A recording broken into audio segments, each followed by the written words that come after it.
We are the 99%. We are. Mic check. Mic check. Mic check. Mic check. Mic check. I guess they were wrong. When they thought this movement. Just died. Because we're just growing. And growing. And to prove that. We got two brothers. Who have been in this struggle. For a very long time. We must learn. From our elders. And remember. This struggle. Is not a sprint. But a marathon.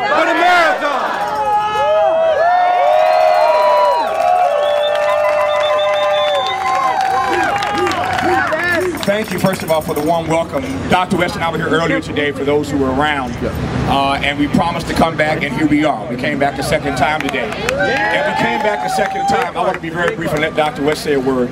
I know there are others who haven't spoken yet, and I feel like we're monopolizing because we've been here twice again already today. We appreciate it. Dr. West and I came back tonight because he was on Anderson Cooper on CNN, and he insisted that they take him live from this protest. Dr. West was just on CNN on the corner right there with you as the backdrop, and that's a great picture. And then we both appeared together on Keith Olbermann. We just came off of Keith's show on Current TV. And so we're doing everything we can to try to get this message out.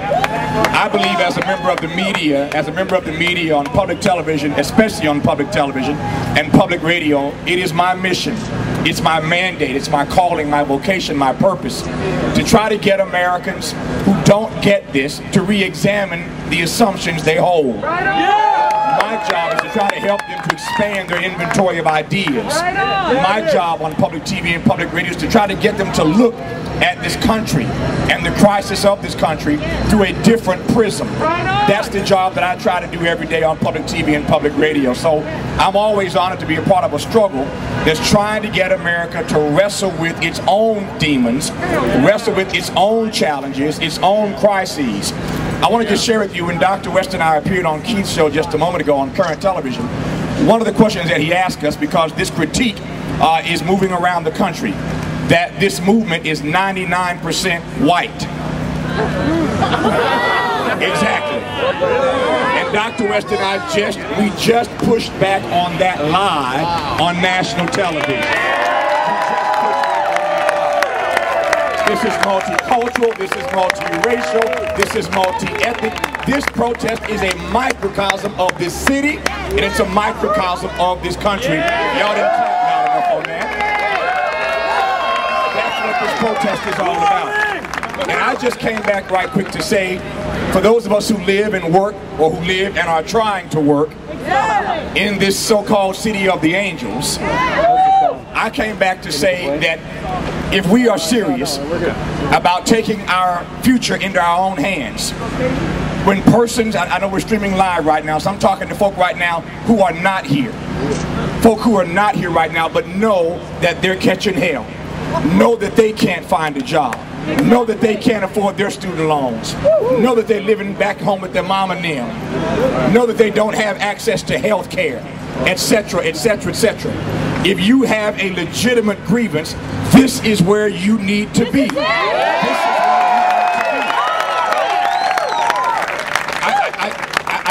I said to Keith when Keith asked whether or not there was a problem with the fact that the movement at the moment doesn't have a cohesive or coherent message, that there isn't a laundry list of demands.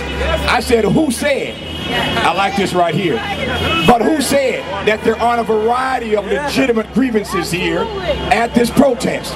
About jobs, about getting out of Iraq and Afghanistan, about lack of access to health care, etc., etc. So there are a lot of issues here, a lot of legitimate grievances, and I'm convinced that if we keep making enough noise, somebody's got to start asking questions about what does matter to us. The worst thing you can do to a human being is to make him or her feel invisible, to make them feel disposable, to make them feel like they're a calculation, or they are an afterthought. And there's too much of that in this country. The humanity of too many people is being contested every day. What we are fighting against is the contestation of the humanity of too many Americans of all races, colors, creeds, etc. So I came back tonight to talk to CNN and to talk to Keith and of course my own show on PBS and on NPR and PRI, but to try to raise your voice through the voice and the platform that I have about how significant and how necessary this is. So I celebrate your courage, I celebrate your conviction, I celebrate your commitment, I celebrate your character for being out here. And for all those watching of this live stream right now, this is the place you need to be. Our voices have to be heard. Our grievances have to be raised. Please welcome America's leading public intellectual, Dr. Cornel West.